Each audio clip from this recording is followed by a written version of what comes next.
Boa tarde a todos. O meu nome é Tiago Figueiredo. Bem-vindos a este webinar sobre a parte dos cuidados da saúde oral e as novas tecnologias. E claro que queria agradecer ao meu nome da Colgate ao Dr. Ignacio Santos, mais uma vez está presente connosco, para apresentar este webinar. E claro que a Colgate aposta muito nestas novas ferramentas porque queremos chegar de uma forma rápida a vocês, de uma forma que possam assistir em casa, possam assistir no vosso consultório e aprender um pouco mais da parte da saúde oral.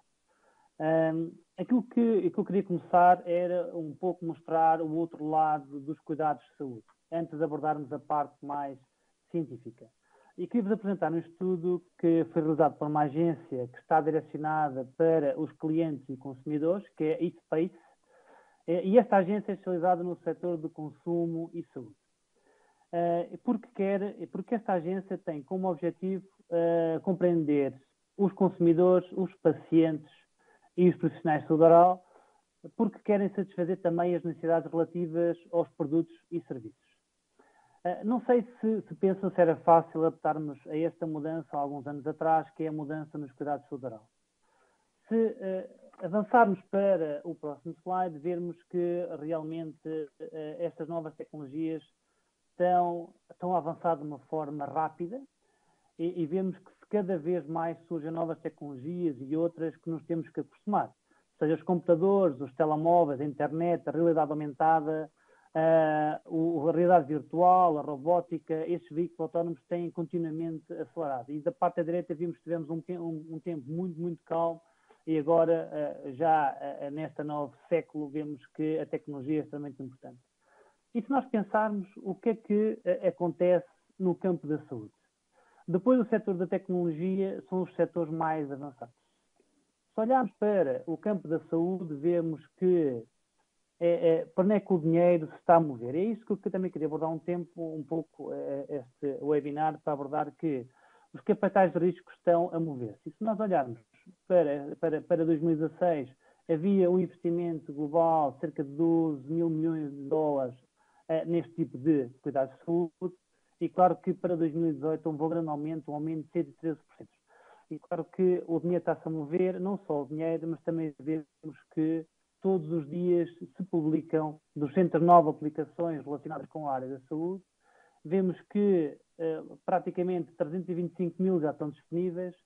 Mesmo os iPhones já têm registros pessoais de saúde e vemos que não vai ficar por aqui. E porquê que eu digo isto? Porquê é que nós pensamos sobre esta mudança? Será que estamos a reagir bem? Será que reagimos de uma forma ativa, proativa? Estamos entusiasmados, preocupados, confusos? E claro que, ao falarmos destas perguntas todas, no Reino Unido fez-se um estudo que quis avaliar quais as tendências que mais afetam o campo da saúde. E quando falo destas tendências, falo não só as tendências da parte tecnológica, mas também as tendências a nível de tratamento e prevenção. Se nós observarmos, a primeira tendência é uma tendência que é de muito a hipercomodidade. Ou seja, nós sabemos que a tecnologia reduziu a dificuldade de aceder aos produtos e serviços a um custo menor. Cada vez mais estamos familiarizados com a Amazon, com a Airbnb, com a Netflix, e são estas ferramentas que estão a impulsionar esta revolução e estão a aumentar as expectativas dos consumidores para facilitar o quê? O acesso aos bens de consumo e serviços personalizados. Portanto, temos a mesma expectativa no campo da saúde e na saúde em geral. E aqui vemos que os pacientes esperam de quê? Esperam o quê? Esperam velocidade, esperam conforto, facilidade quando se trata de marcar uma consulta, e hoje o senso de progresso é completamente necessário. Queremos tudo imediatamente ou ficamos completamente frustrados. E se nós repararmos no mercado já existem muitas aplicações destinadas a acelerar o acesso a estes profissionais de saúde, a vocês, e a Vitally, ela lançou uma aplicação para que os pacientes podem ter videoconsultas, que muitos estão de acordo e muitos não, mas é a nova ferramenta e a nova tecnologia que está aí para o mercado, em que podem ter completamente informações de saúde personalizadas, e essas aplicações também permitem o quê? Reduzir o número de consultas perdidas, reduzir a pressão nos centros de saúde, e se olharmos para a parte dentária, já existe do outro lado do Atlântico uma ferramenta que também vem aqui adaptar-se a vocês, aos profissionais de saúde oral, que é o tudo pique. E a pergunta que se coloca é: será que vocês, os profissionais de saúde oral, se apercebem desta mudança na mentalidade dos pacientes? E quando nós fizemos este estudo, reparámos que, através de um testemunho de um colega vosso, de um profissional, vemos que já têm notado um aumento na marcação de consultas fora do horário normal de trabalho, porque as pessoas querem ser atendidas nos horários que são mais confortáveis. Vemos que isto é uma constante mudança. E, por outro lado, também afirmam que já tiveram pacientes que tentaram entrar em contacto num domingo à tarde através de uma ferramenta da social para confirmar a hora da consulta. Ou seja, o mundo está a mudar, nós estamos a mudar, os pacientes estão a querer ser mais ativos e sociais. E o que é que esperam estes pacientes? Esperam um serviço de qualidade, querem que os profissionais de saúde oral estejam disponíveis em qualquer altura, que muitas vezes é difícil de conciliar com a realidade do dia-a-dia na nossa consulta. Porque muitas vezes nós não podemos colocar 10 consultas desde as 6 às 8 da tarde. Torna-se difícil, mas cada vez vemos que é mais exigente. Mas também poderá ser uma oportunidade. E essas oportunidades hoje em dia estamos continuamente na internet e o acesso aos serviços é onde vemos a mudança mais rápida, é a mudança que está a acontecer, estamos na era moderna, para a qual o nosso esforço deverá ser feito para nos conectarmos com os pacientes que preferem essas novas tecnologias. E a grande palavra é assumindo essa mudança. Então, a segunda tendência tem a ver com os pacientes informados. É a mudança que está a ocorrer na relação entre o paciente e o profissional. Como os pacientes têm uma riqueza de informação na ponta dos dedos, eles estão-se a tornar cada vez mais autodidatas e sentem-se mais qualificados e, como consequência, mais exigentes. Eles proativamente procuram informações sobre nutrição, exercício, bem-estar e saúde. E quantos desses pacientes já chegou ao vosso consultório, já falou com vocês sobre tipo de informações que ouviu, que é na internet, muitas vezes certas, outras vezes erradas, que muitas vezes nós também temos de ter um bocado de paciência a explicar o que é que está certo e o que é que não está certo. Então, os pacientes têm todas as aplicações e as novas tecnologias da internet disponíveis e com acesso relacionado com a saúde. Enquanto antes o médico, vocês, era o nosso primeiro curso, agora cada vez mais nos aconselhamos mais por nós mesmos. Não sendo isso correto ou incorreto, mas é o que está a acontecer nessa realidade. E com tudo isso, os pacientes são mais capazes de formar opiniões e talvez ter alguma ideia sobre o tratamento, e armados com essas informações, muitas vezes se sentem preparados para questionar os conhecimentos e aconselhamentos dos especialistas. É como se os pacientes se estivessem a tornar cada vez menos pacientes. Mas isso será bom? Os pacientes, por um lado, têm a parte positiva, porque os pacientes querem participar ativamente nas decisões de tratamentos, mas muitas vezes os profissionais, vocês, têm que lidar cada vez mais com as expectativas realistas dos pacientes, explicar, educar e superá-los. Torna-se uma procura contínua. Mas também sabemos que a maioria dos profissionais de saúde oral tem um maior envolvimento do paciente através de quê? Através de tratar pacientes envolvidos e comprometidos do que pacientes apáticos. É preferível. E muitos estão a aproveitar esse desejo de conseguir um sorriso melhor para motivar os pacientes a terem uma melhor saúde oral. Porque sabemos que a parte do sorriso é extremamente importante e todo o sorriso vem toda que é patologia oral.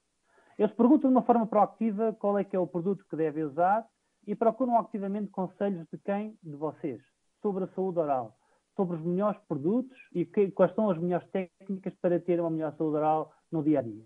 Eles querem mais tratamentos cosméticos e mais branqueamentos, que nós sabemos, mas também sabemos que será uma oportunidade para o profissional se entrar neste comboio da carruagem, esta mudança em conseguir aumentar a fidelização do paciente à sua consulta.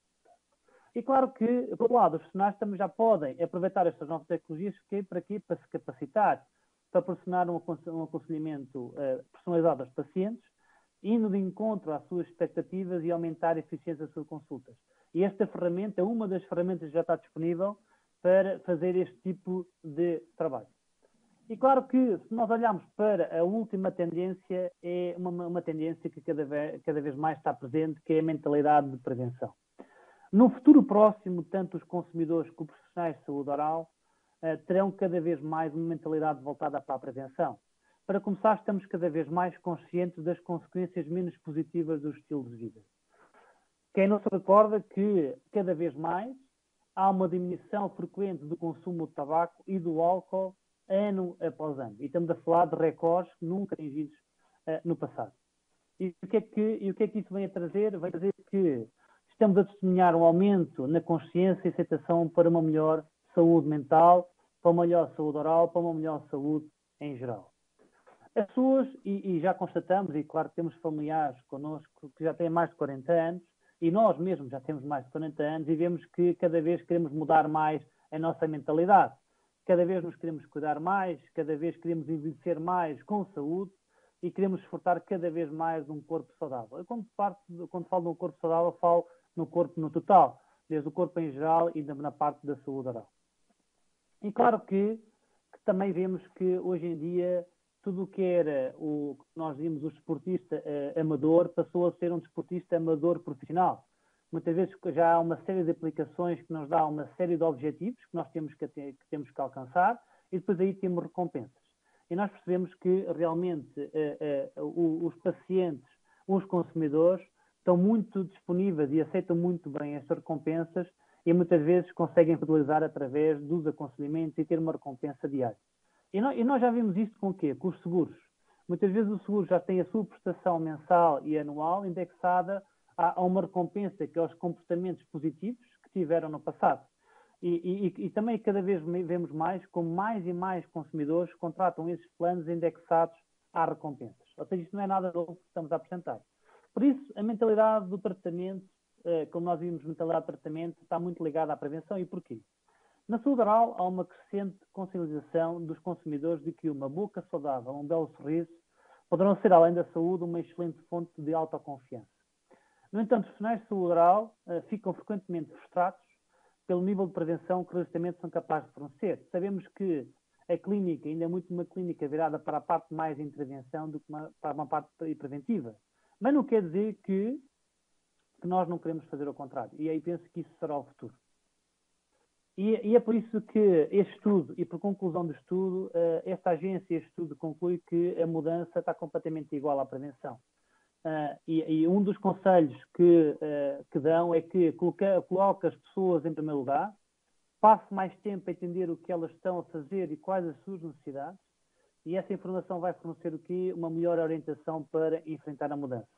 É por isso que cada vez mais a nova prevenção está muito mais focada nas pessoas, no paciente, do que noutro tipo de situação.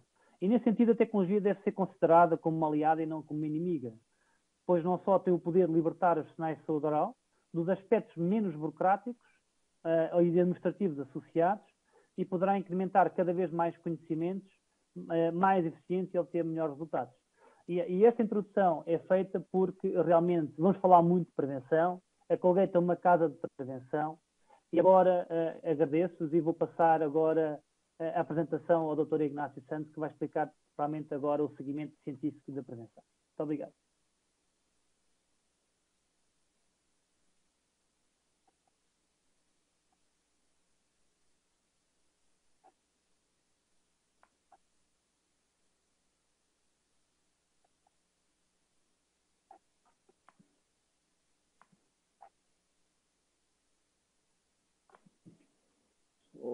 Boa tarde, muy buenas tardes.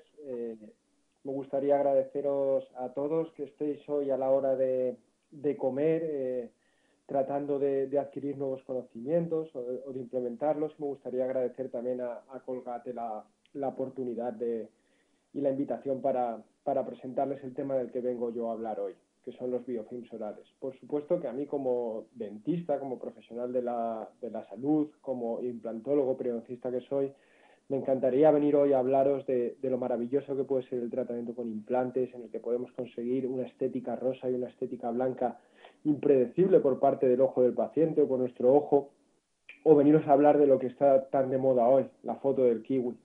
Sin embargo, yo hoy os vengo a hablar de otras cosas. Os vengo a hablar de que los implantes no son tan fabulosos como nos lo han prometido.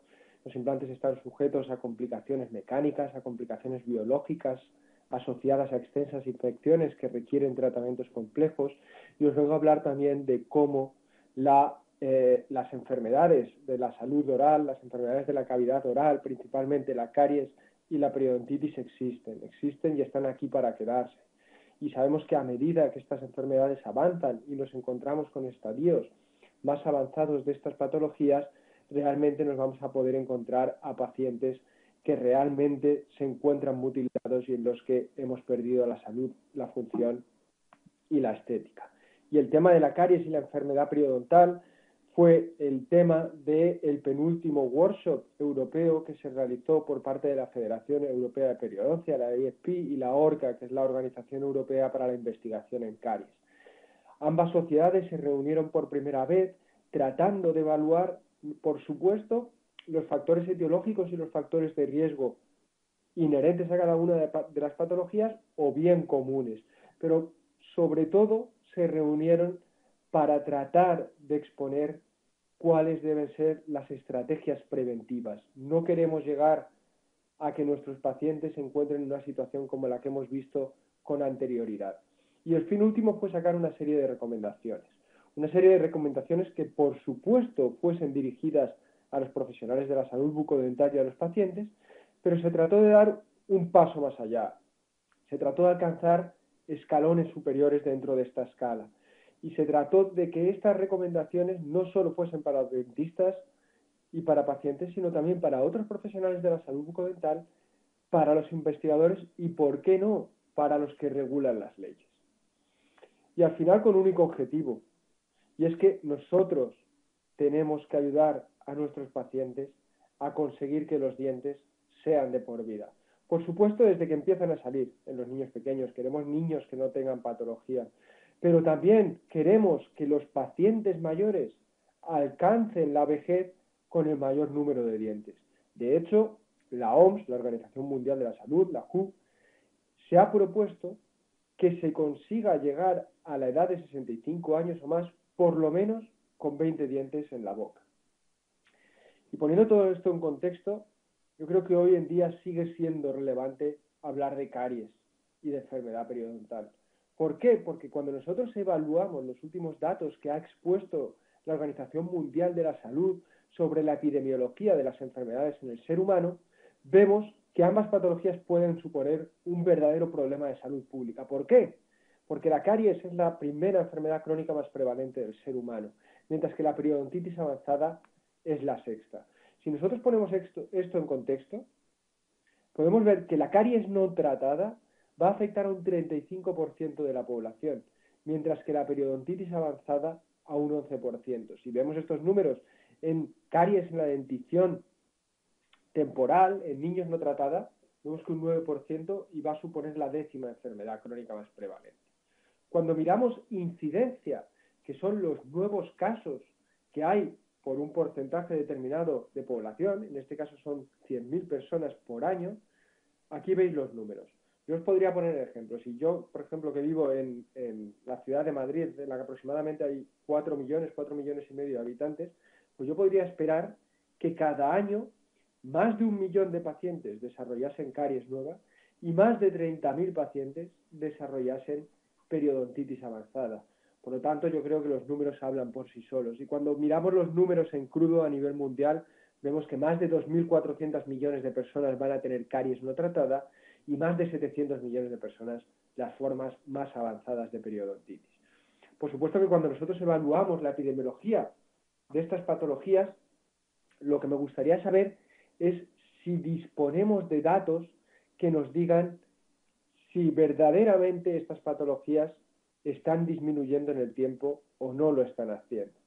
Y mirad aquí, ¿vale? Para la caries dental. Para la caries dental los datos son esperanzadores. ¿Por qué? Porque vemos que en los últimos 20 años la incidencia de caries ha disminuido independientemente del grupo de edad y en la mayor parte de los países industrializados. Y esto verdaderamente es esperanzador. ¿Y a qué se debe esta disminución? Pues varias son las razones. Principalmente porque ha mejorado el control de biofilm, estamos reduciendo la ingesta de azúcares, se está incrementando el uso de pastas floradas y además se está aumentando el número de citas a las que los pacientes van al dentista para el control. ¿Disponemos de los mismos datos para enfermedad periodontal? Pues no, desafortunadamente no. Pese a que tenemos algún dato a nivel nacional y regional que nos dice que hay una posible disminución en la prevalencia de las enfermedades periodontales, cuando ponemos todo contexto a nivel mundial, vemos que en los últimos 20 años la incidencia de periodontitis avanzada apenas ha disminuido. Por lo tanto, para caries sí, estamos consiguiendo disminuir, pero para perio nos mantenemos en un nivel muy similar en los últimos tiempos. Sin embargo, hay un problema más, ¿vale? Y es el número total. La prevalencia sabemos que es un porcentaje, la incidencia sabemos que es nuevos casos que hay en una unidad de tiempo, pero luego tenemos la extensión de la enfermedad, el burden of disease. Y esto nos va a decir el número total de pacientes con caries, el número total de pacientes con periodontitis. Y aquí los números cambian, porque aunque la prevalencia esté disminuyendo, el número total de patología, de pacientes con patología va a ser mayor. ¿Por qué? Porque la población no para de aumentar. Vemos que en los últimos 25 años ha aumentado en un 40%. La población cada vez envejece más, cada vez la población es mayor. Vemos que en los últimos 25 años la población mayor de 65 años ha aumentado en un 30% y además cada vez tendemos a mantener más dientes en la boca, a an increased tooth retention. ¿Y esto al final a qué me lleva? A que si tengo más dientes, más población y población más con edad más avanzada, que ha estado expuesta a más factores de riesgo, el número total de patología no va a hacer más que aumentar. Y podemos ir más allá. Y volvemos a la foto que hemos visto con anterioridad. Estas patologías, por supuesto, que son enfermedades, pero además son enfermedades que van a dejar importantes secuelas. Por supuesto, desde el punto de vista oral, ¿vale? A medida que avanzan nos vamos a encontrar pérdida dentaria, problemas funcionales, pero además pueden afectar a nivel social, a la calidad de vida, a las relaciones interpersonales. Y en el caso de las periodontitis tenemos datos, como veremos luego, de que además pueden tener una repercusión a nivel sistémico. Por lo tanto, la caries y la periodontitis, sobre todo en sus formas más avanzadas, van a tener consecuencias importantes a nivel local y a nivel sistémico. Y sabemos que son patologías multifactoriales, en las que sabemos que las bacterias son necesarias, pero no son suficientes para que se produzca la patología. Se han de dar una serie de factores de riesgo inherentes al sujeto, principalmente derivados de las alteraciones genéticas, y una serie de factores de riesgo que tienen que ver con el comportamiento, tabaco, control de placa, ingesta de azúcares, para que junto a las bacterias se produzca la patología. Lo que sí sabemos es que sin bacterias no hay enfermedad. Por lo tanto, hoy nos vamos a enfocar en las bacterias, en el agente causal principal. Hay que decir que nuestra forma de entender las bacterias ha ido cambiando a lo largo del tiempo. Antiguamente nos basábamos en los postulados de Koch, ¿vale? Como en la tuberculosis, en el que si tenías una bacteria, tenías la enfermedad y hasta que no conseguías erradicar esa bacteria, no volverías a conseguir el estado de salud.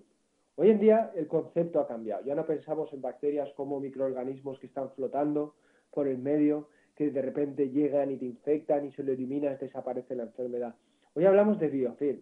Hoy hablamos de muchísimas bacterias, muchísimos tipos bacterianos, pero muchísimos tipos bacterianos en el que las bacterias dependen las unas de las otras. Hay una verdadera interrelación entre ellas. Vamos a hablar largo y tendido de los biofilms, simplemente exponeros que ya no entendemos las bacterias como un microorganismo aislado que viene, infecta, sino que lo entendemos de otra manera completamente distinta.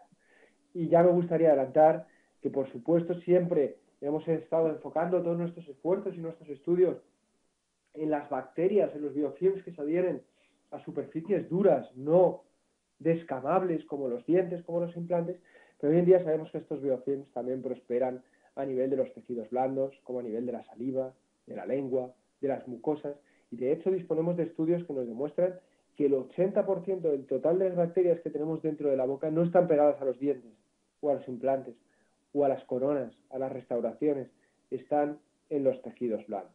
Por eso nuestro conocimiento y el entendimiento que tenemos nosotros del agente causal ha sido un conocimiento dinámico que ha ido cambiando a lo largo del tiempo.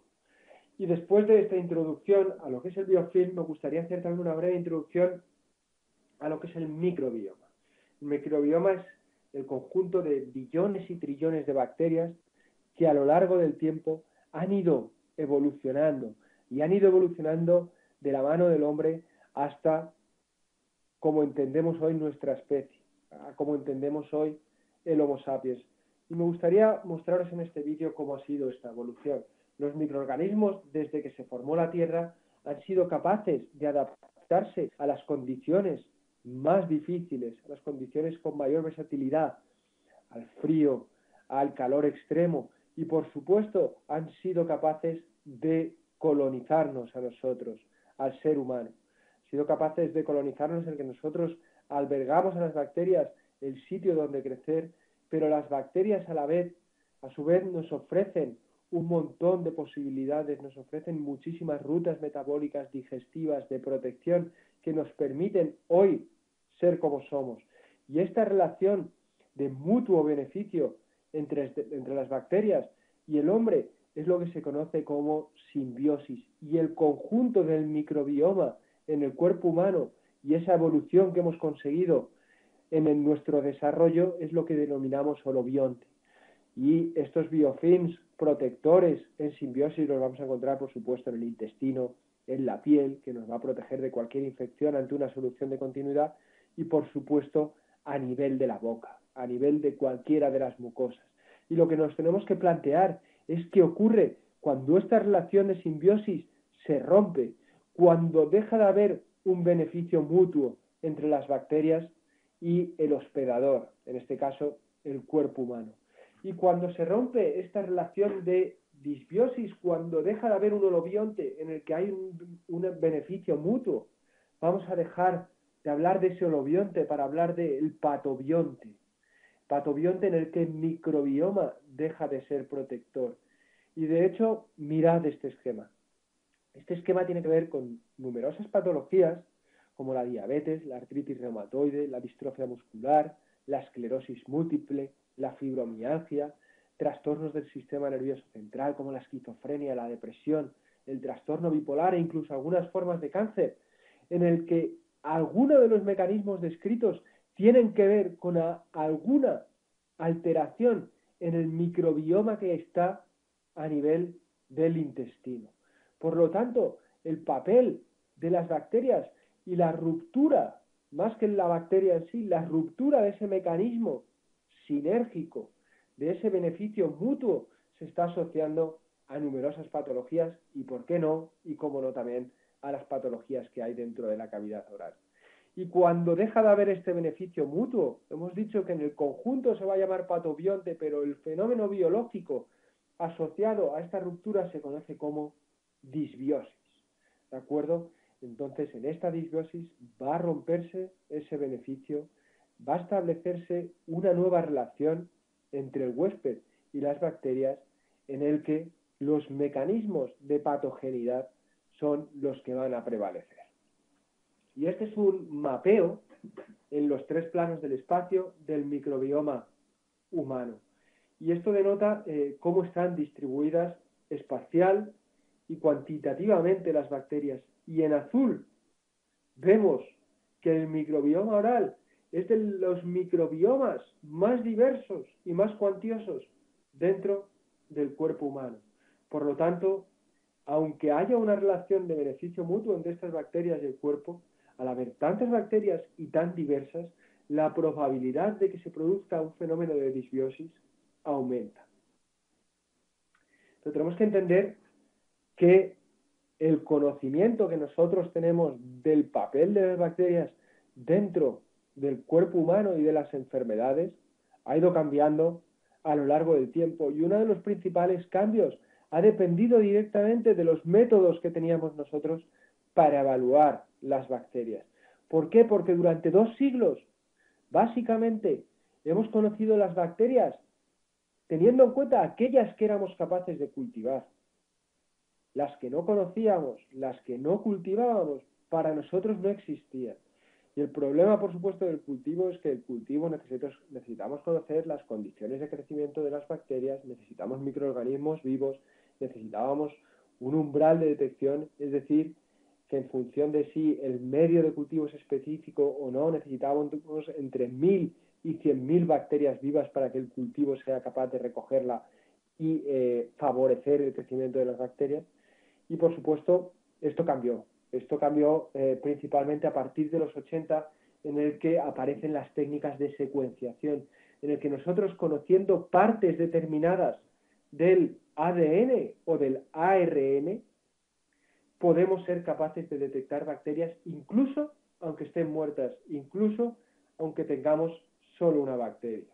Y a partir de estas técnicas de secuenciación, ya sea el famoso checkerboard, DNA, o luego las técnicas de PCR, ¿vale?, a tiempo real, o el PCR cualitativas, hemos sido capaces de poner en marcha el proyecto del microbioma humano para hoy en día, en 2010, tener conocimiento de una manera muy exhaustiva de lo que realmente está ocurriendo con las bacterias a nivel de todo el cuerpo humano y, por supuesto, a nivel de la cavidad oral.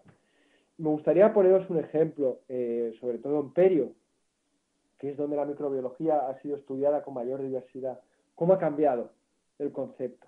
Este señor que ven en la fotografía es uno de los padres de la microbiología moderna, como la entendemos hoy por hoy, Szymon Szafranski, que es quien describió los clústeres de asociación de las bacterias con las periodontitis. Y este grupo de investigación de Szafranski, Jafalli, luego también en Europa Van Winkelholt, demostraron cómo había ciertas bacterias que de manera más frecuente se encontraban asociadas a periodontitis. El clúster rojo, famoso, con Porphyromonas gingivalis, Treponema denticola, Bacterium Tararella forsythia, y el clúster naranja. Cuando había clúster rojo, casi siempre estaban aumentadas las bacterias del clúster naranja. Y durante muchos años, durante más de 20 años, se consideraron estos microorganismos como microorganismos exógenos. ¿Qué quiere decir? Que si teníamos el microorganismo, pensábamos que la probabilidad de enfermedad era mucho más alta y todo nuestro esfuerzo iba encaminado a destruir, a erradicar el microorganismo. Hoy en día el concepto ha cambiado, gracias también a las técnicas de secuenciación, a las bases de datos del microbioma. Ya sabemos que esto realmente no es así. ¿Por qué? Porque la ecuación es mucho más compleja. Hay involucradas muchas más bacterias de las que pensábamos. De hecho, en la boca se han descrito 645 taxas, que no son especies. Especies son muchas más, de las cuales el 50% todavía no tienen nombre. Y de ese 50%, el 34% no son especies cultivables. Por lo tanto, yo creo que todavía nos queda mucho por conocer de lo que está pasando a nivel de ese cambio entre simbiosis y disbiosis, y también en ese cambio entre bacterias buenas, bacterias malas. Hay mucho todavía sobre lo que investigar. Y esto no solo ocurre en perio, también ocurre en caries. En caries ya podemos ir más allá del Streptococcus mutans, del Lactobacillus, y ya sabemos que empieza a haber otros microorganismos que se encuentran involucrados en la patología.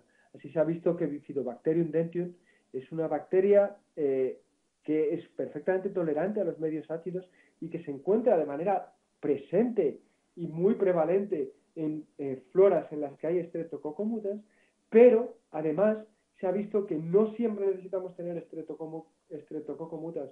Se ha visto que en niños con caries temprana, esta bacteria, Scardovia wixiae, se encuentra frecuentemente aislada en pacientes que no tienen Streptococcus mutans. Por lo tanto, cada vez sabemos más, cada vez entendemos que hay más bacterias y cada vez entendemos que los mecanismos de disbiosis son más complejos.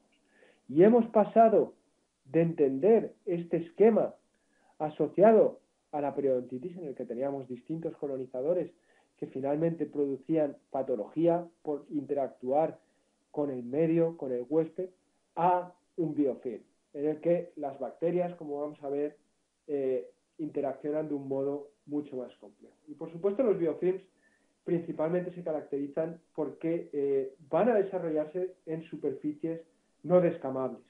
Las mucosas, por supuesto, se van a descamar, es su principal fuente, mecanismo de prevención frente a la infección, pero los dientes y los implantes, como en este esquema, no tienen esa capacidad de descamación. Las primeras bacterias que van a llegar son los streptococos o los peptostreptococos, que son capaces de adherirse a proteínas salivares, a restos alimenticios que se pegan a los dientes y a los implantes. Luego, sobre esos peptostreptococos van a llegar los microorganismos, los colonizadores secundarios, principalmente Fusobacterium, que tiene capacidad de coagregarse a estos streptococos y ofrecer distintos puentes de unión y de coagregación a los colonizadores terciarios. Y dentro de los colonizadores terciarios, en el caso de los implantes, muchas veces nos vamos a encontrar con bacterias oportunistas que normalmente no producen infección. Y aquí vemos en el esquema cómo cuando queda superficie rugosa expuesta de implantes, ¿vale?, al medio oral, lo mismo que esta superficie rugosa favorece clarísimamente la osteointegración de los implantes, también va a favorecer el acúmulo bacteriano. Y a medida que esta agregación bacteriana madura, se va a producir la sintetización de una matriz de polisacáridos externa que va a conferir al final las características del biofilm. El biofilm se va a encontrar en un medio acuoso llena de proteínas, llena de sustrato, de alimento, en el que las bacterias van a quedar protegidas del medio externo, de los agentes físicos y sobre todo en el que las bacterias van a interaccionar entre ellas, van a poder transmitir señales, autorregular el biofilm, que se desprenda, que no se desprenda, que no vengan más bacterias, que lleguen más bacterias, que se reproduzcan. Las bacterias incluso pueden compartir genes de resistencia a los antimicrobianos. ¿Y qué es lo más interesante? Es un fenómeno que se denomina quorum sensing, en el que las bacterias dentro del biofilm, en función de la calidad que haya en el mismo, en función de las alteraciones ecológicas, de las alteraciones del huésped, unas bacterias son capaces de transmitir señales que modifican el ADN dentro de una propia bacteria, de modo que una bacteria patógena que se encontraba silente, que se encontraba rodeada de bacterias buenas, que esas bacterias buenas le impedían producir enfermedad, es capaz, por estas señales, de cambiar la síntesis de ADN, de cambiar la síntesis de proteína y de volverse virulenta. Y al final, esta disbiosis, este cambio en esa relación sinérgica que había entre las bacterias, se va a romper esa simbiosis, se va a dar la disbiosis y al final esa disbiosis se va a ver asociada a enfermedad. Y por supuesto que las causas de esta disbiosis pueden ser varias. Una de las teorías más aceptadas es la teoría de Marsh, que es la teoría o la hipótesis de la placa ecológica, en el que los cambios principalmente se pueden producir a tres niveles. Uno es el huésped. Si el huésped falla, las bacterias tienen capacidad de sobrecrecer y tienen capacidad de cambiar las características de ese biofilm. Por otro lado, es el ambiente, ¿vale? Si el paciente no se cepilla, se acumulan más bacterias. Si el paciente fuma, pues cambian las características ambientales. Si el paciente está todo el día comiendo azúcares, pues cambia también las características ambientales. Puede haber cambios en el biofilm. Y por otro lado son las propias bacterias. Si yo tengo una infección exógena o tengo cambios muy radicales dentro de las bacterias, pues puedo pasar de esa relación de beneficio mutuo de simbiosis a una disbiosis. ¿Y cómo reacciona el cuerpo? Pues principalmente frente al acúmulo del biofilm se va a producir una respuesta inflamatoria. Esta respuesta inflamatoria puede ser satisfactoria, ¿de acuerdo? Principalmente cuando hablamos de enfermedades periodontales. Si la respuesta inflamatoria es autolimitada, nos quedaremos en una gingivitis, pero si la respuesta inflamatoria progresa de modo que se produce una inflamación a distancia en el que los productos de inflamación empiezan a destruir el hueso, pues vamos a dar ese shift de gingivitis a periodontitis. Pero ante este estado de inflamación crónica que ocurre Durante la periodontitis, pues nos encontramos que también puede haber una afectación sistémica. Por supuesto, los productos de la inflamación pueden pasar al torrente sanguíneo, pero sabemos que dentro de la bolsa periodontal va a haber un epitelio y un tejido conectivo ulcerado.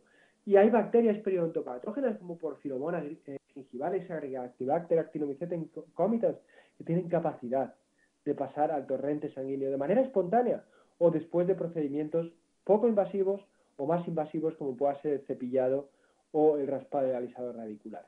Y al final estas bacteremias a distancia, este paso de los productos de inflamación desde la encía a otras partes del organismo, es la causante de que las periodontitis hoy en día se encuentren asociadas a patologías sistémicas de mayor índole como la patología cardiovascular, la obesidad, la diabetes, artritis reumatoide, fallo crónico a nivel renal, neumonía nosocomial, distintas formas de cáncer.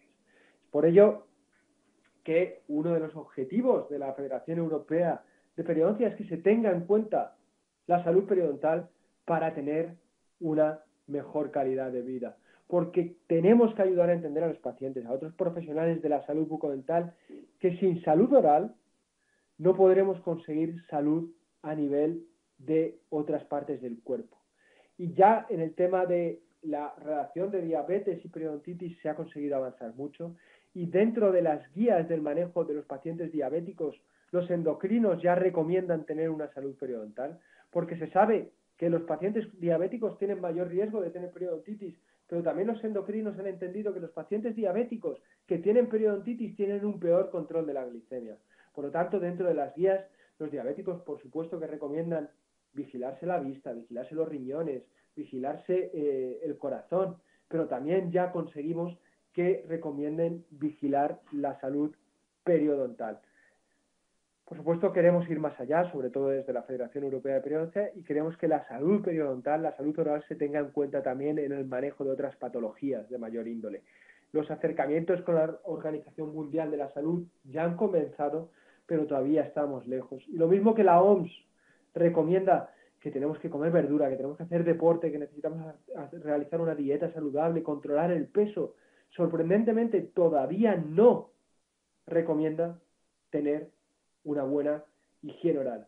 Por lo tanto, desde la IEPI, desde yo creo de lo que desearíamos todos nosotros como profesionales de la salud bucodental, el gran objetivo es que se nos tenga en cuenta, desde la Organización Mundial de la Salud, y que sin salud oral, ¿vale? Estamos hablando de la primera y la sexta enfermedad crónicas más prevalentes del ser humano, no lo olvidemos, no vamos a ser capaces de tener una salud general, una salud sistémica, un paciente contento, un paciente funcional, estético, y que además sea capaz de interrelacionarse de manera adecuada y manera satisfactoria con los suyos y con los demás. Y volviendo al biofilm, el siguiente paso es saber cómo podemos controlar el biofilm. Y resulta curioso, sobre todo vamos a ir a lo que no nos gustaría, que es tratar, una vez que ya se ha dado la patología. Pues pese a que yo os he estado contando de que cada vez sabemos más en la etiopatogenia, desde el punto de vista biológico, como hemos visto, desde el punto de vista molecular, desde el punto de vista incluso genético. Ya tenemos ciertas alteraciones en algunos loci de genes que se encuentran asociados con periodontitis, por ejemplo. Sabemos muchísimo. Sin embargo, el tratamiento sigue siendo el mismo que hace 60 años. Sigue encaminado a eliminar mecánicamente este biofilm, a quitar la placa, a eliminar el cálculo. Y cuando hablamos de enfermedades periodontales y de tratamiento de las periodontitis, como he dicho, el tratamiento sigue siendo el mismo que hace 60 años. Sigue encaminado a eliminar mecánicamente ese biofilm y ese cálculo utilizando dispositivos manuales, dispositivos automáticos como los ultrasonidos, e implementando, por supuesto, las técnicas de higiene oral por parte del paciente. Y cuando evaluamos el tipo de tratamiento, ya sea una forma inicial, raspado de alisado radicular, o una forma avanzada, la cirugía periodontal, el objetivo primario sigue siendo el mismo, que es eliminar la placa y el cálculo que están causando la patología. ¿Qué ocurre a nivel de la caries? Pues el tratamiento sigue encaminado a eliminar mecánicamente, sobre todo cuando hablamos de caries blanda en dentina, a eliminar mecánicamente la estructura dental cariada, infectada, hasta conseguir una superficie dura, libre de bacterias. ¿Y qué ocurre en enfermedades perimplantarias? Pues más de lo mismo. Ya nos encontramos con perimplantitis, con mucositis. Empleemos instrumentos específicos de titanio, empleemos cualquier otra cosa. El tratamiento sigue encaminado a eliminar mecánicamente el biofilm y el cal. Hemos dicho que esto es en tratamiento. ¿Pero qué ocurre en mantenimiento? En prevención, cuando el paciente viene en la consulta a hacerse una profilaxis, pues ocurre lo mismo. Nosotros seguimos encaminados a eliminar mecánicamente o a pulir dientes, implantes, de un modo completamente mecánico. Todavía no tenemos el producto en el que el paciente llega, viene a la consulta, tú se lo pones y se acabó. Desaparecieron las bacterias, desaparece el biofilm, controlamos el biofilm. No existe. Lo mismo que tampoco existe en la eliminación mecánica en el día a día, por parte del paciente. Seguimos necesitando de los cepillos, de la seda, de los cepillos interdentales. Y hoy por hoy no existe un colutorio en el que llega el paciente, se enjuaga y cepillado químico. No existe. Sigue encaminado. Y las estrategias de remoción mecánica son las que han demostrado efectividad. El cepillo de dientes ha mostrado que es capaz de reducir la gingivitis, que es capaz de reducir la caries. No hemos sido capaces, porque no tenemos estudios bien realizados en el que consigamos las dos cosas de manera simultánea. Y en el caso de la caries, es muy eficaz el cepillo de dientes cuando se combina con flúor. ¿Qué ocurre con la higiene interdental? En niños, el uso de seda supervisada ha sido capaz de reducir la gingivitis y reducir los incrementos de caries en periodos de 3 años, aunque no de manera significativa. ¿Y qué ocurre en adultos? Pues sorprendentemente, para caries no tenemos un beneficio demostrado, ¿vale? Para gingivitis sí. Se ha visto que realizar higiene interdental reduce más la gingivitis si solo lo comparamos con realizar cepillado dental. Y en cuanto al tipo de higiene interdental, es mejor si realizamos en adultos cepillos interproximales que si empleamos seda interdental. Sin embargo, yo creo que debemos dar un paso más. Debemos dar un paso más, sobre todo porque hay a veces que el tratamiento mecánico solo no es suficiente, ya sea porque no empleamos el tiempo adecuado, porque no lo hacemos de manera adecuada, porque el paciente no tiene la capacidad, porque no llega, ¿vale? Porque hemos hecho una prótesis sobre implantes en el que el paciente no es capaz de llegar, porque hay otros nichos que no cepillamos directamente, como la garganta, las amígdalas, o porque lo estamos asociando a una fase de tratamiento muy activo. Entonces, en estos casos, podríamos vernos beneficiados quizás de algún agente químico coadyuvante. Ya he dicho que el cepillado químico no existe. Solo utilizar un agente químico para controlar el biofilm no existe. Pero ¿existe evidencia de que el control químico puede aportar un beneficio adicional al control mecánico? Pues sí, sí que la existe. Pero tenemos que entender que dentro de los productos de control químico existen distintas categorías, ¿vale? Tenemos los antimicrobianos, que son los productos que han demostrado un efecto bactericida o bacteriostático solo in vitro. Los inhibidores de placa, los que tienen un efecto suficiente sobre las bacterias para actuar en la calidad y en la cantidad de la placa. Y los productos antiplaca son aquellos que actúan tanto en la placa que, además de reducir la placa, son capaces de reducir la gingivitis o también la caries. Y nuestro grupo de investigación realizó un network meta-análisis que permitió evaluar distintos productos entre sí a nivel de dentífricos y a nivel de colutorios. ¿Y qué demostró? Pues que demostró que hay productos que, junto al cepillado, ya sea en pasta o colutorios, produce un beneficio adicional en términos de reducción de placa, en reducción de sangrado. Incluso hay productos que reducen de manera significativamente más la caries. Sin embargo, hay que tener en cuenta que hoy en día la presión de la industria, la presión medioambiental, los efectos adversos nos están obligando a buscar nuevas cosas. Y una de las cosas que está haciendo Colgate muy bien es tratar de conseguir, no solo por supuesto reducir la caries o reducir la gingivitis, sino tratar de conseguir una protección a nivel global de la boca. Oiga, ¿y por qué no? Si conseguir o tratar de conseguir la salud bucodental a nivel de toda la boca, de distintos nichos y con un solo producto, pues este está siendo el gran caballo de batalla sobre lo que Colgate lleva muchísimos años investigando y ha lanzado una tecnología que no es completamente nueva, lleva muchos años en investigación, pero ha salido ahora al mercado, que es el nuevo Colgate Total, en el que, por supuesto, además de reducir las bacterias alrededor de los distintos nichos de la cavidad oral para tener un efecto sobre la placa y la gingivitis, pues se está tratando de conseguir reforzar o fortalecer el esmalte, disminuir la caries al incorporar flúor, conseguir un mejor aliento, un efecto blanqueador, un efecto para actuar sobre la sensibilidad y un efecto también para el cálculo. Tenemos estudios que están saliendo publicados, numerosas investigaciones que están saliendo o que se están realizando actualmente tratando de demostrar la eficacia de esta nueva tecnología. Esta nueva tecnología combina dos formas de zinc en una base, en un vehículo de arginina. El zinc que se emplea, por un lado, es un citrato de zinc que es soluble en agua y que permite una disponibilidad y una acción inmediata, y luego tenemos un óxido de zinc que es insoluble y que va a ir liberando el zinc de manera mantenida en el tiempo. ¿Y qué es lo que hace la arginina? La arginina aumenta la solubilidad del óxido de zinc, mejorando su biodisponibilidad, y además favorece la liberación, la penetración y la retención por parte del biofilm.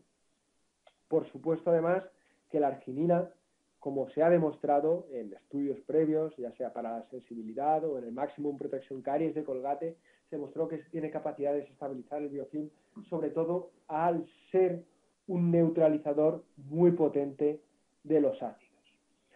Y por supuesto que esto se tiene que demostrar, y los primeros estudios que se realizaron son estudios in vitro que trataron de demostrar si verdaderamente la arginina me ofrecía algún beneficio en lo que era la penetración de los iones de zinc, en ver si el zinc inhibía el metabolismo bacteriano y además ver si el zinc a nivel de los tejidos blandos disminuía la adherencia de las bacterias a los epitelios. Aquí vemos como en el primer estudio, cuando se empleaba arginina, se conseguía mayor retención de zinc dentro del biofilm. Lo vemos por los colores vivos, en morado, en rojo, en naranja, en amarillo, en comparación a no utilizar nada o a solo utilizar zinc. Además, se vio que cuando utilizábamos zinc y arginina conseguíamos disminuir de manera significativa la viabilidad de las bacterias, ya fuesen para los biofilms aerobios o los biofilms anaerobios, y además se vio que cuando empleábamos la fórmula combinada, zinc y arginina, la retención bacteriana, como veis en rojo, por parte de células epiteliales era significativamente menor que cuando solo utilizábamos una pasta de flúor o cuando no utilizábamos ningún tratamiento. Después de esto se realizó el primer estudio clínico en el que los pacientes de manera aleatorizada y con un diseño paralelo utilizaban una pasta con zinc y flúor a 2 concentraciones. Nos vamos a centrar en la concentración clásica de 1450 partes por millón, o un control positivo que era un dentífrico convencional. Los pacientes se cepillaron 2 veces al día por un periodo de un mes y se cultivaron las bacterias. ¿Y qué se vio? Que los pacientes que empleaban el nuevo Colgate Total conseguían una reducción en la viabilidad de las bacterias de entre un 25 y un 40% más, de manera significativa en dientes, lengua, mejillas y encías, ¿vale? En la saliva no fue significativo. Después de este estudio, que nos permitía obtener un proof of principle, básicamente, salió ya un estudio, como los recomienda la ADA, la Asociación Dental Americana, un estudio a doble ciego de grupos paralelos en el que se aleatorizó utilizar el nuevo Colgate Total con zinc y arginina versus al Cavity Protection solo con flúor, en un estudio de 6 meses de duración. ¿Y qué se vio? Que la reducción en el índice de placa era un 30% superior en los pacientes que utilizaron el nuevo Colgate Total, y lo mismo ocurrió para el índice gingival, una reducción de un 26% más. Se emplearon también otros índices de severidad, como el índice de severidad de la placa o el índice de placa interproximal, lo mismo para los índices gingivales, y se vio que las reducciones fueron de entre un 30 y un 70% superiores en los pacientes que utilizaron el nuevo colgate total. También un estudio muy preliminar que nos demuestra que después de 3 meses de uso del colgate total hay una reducción de un 40% más en el acúmulo de cálculo. Para la oclusión de los túbulos dentinarios, los estudios in vitro han demostrado que el nuevo colgate total, como ya lo demostró la arginina, es capaz de ocluir los túbulos dentinarios expuestos, lo que se traduce en una reducción de entre un 30 y un 60% a la sensibilidad por aire o táctil después de 2 meses de uso de la pasta. También se ha visto que tiene un efecto blanqueador en cuanto a la reducción de distintos índices de tinción en comparación a un dentífrico convencional. También se ha visto que es capaz de reducir de manera significativamente superior frente a un dentífrico convencional los niveles de halitosis, ya sea con mediciones organolépticas un mes después de utilizar la pasta o bien en un único uso, 12 horas después de haberse cepillado los dientes, como veis en este estudio. Los pacientes se cepillaban, 12 horas después acudían al dentista para realizar las pruebas organolépticas y la reducción en los niveles de halitosis medidos por el olfato eran un 30% superiores en los dentífricos con colgate total. Por último, al llevar esta concentración ya demostrada de flúor, se ha visto que este dentífrico es capaz de proteger el esmalte, remineralizarlo y justo en periodos posteriores a una desmineralización con ácido cítrico. Por lo tanto, se trata de una tecnología prometedora. Por supuesto que necesitamos más estudios a largo plazo, estudios en pacientes con muestras muy elevadas, que parte de ellos ya se están realizando, otros estoy seguro que se realizarán, que nos demuestren que realmente esta tecnología puede alcanzar todos estos objetivos. Todos estos estudios han sido publicados en un número del Journal of Clinical of Dentistry, que me parece que tiene libre acceso.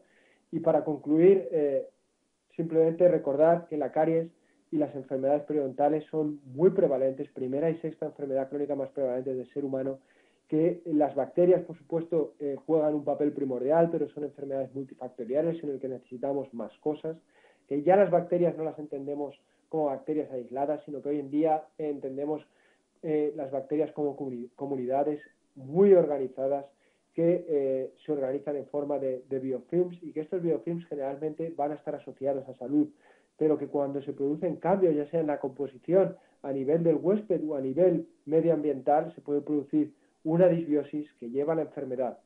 Y una vez que hay enfermedad o una vez que queremos establecer estrategias preventivas, la eliminación mecánica hoy por hoy sigue siendo la principal herramienta que tenemos. Sin embargo, en ciertos pacientes, en ciertas situaciones, el control clínico nos puede ofrecer un beneficio adicional, y en este sentido las nuevas tecnologías como la desarrollada por el nuevo colgate total con arginina y zinc está ofreciendo o promueve un resultado y un beneficio muy prometedor. Espero que hayan disfrutado de estos 45 minutos de conferencia en el que hemos dado una vuelta y un recorrido a la nueva forma que tenemos de entender el biofilm y la interacción que existe entre las bacterias y el huésped, y me gustaría pasar la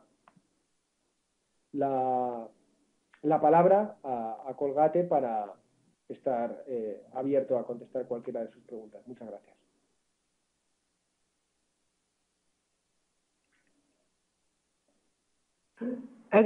Boa tarde.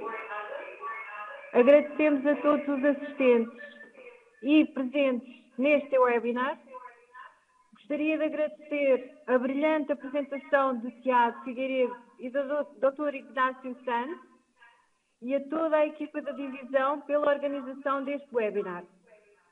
Dentro de 3 a 4 meses serão convidados para outro webinar dedicado à cárie dentária. de como não temos tempo para responder a perguntas, as respostas serão enviadas por e-mail. Obrigada a todos. Obrigada, Dr. Inácio. Obrigado. E um até breve. Gracias.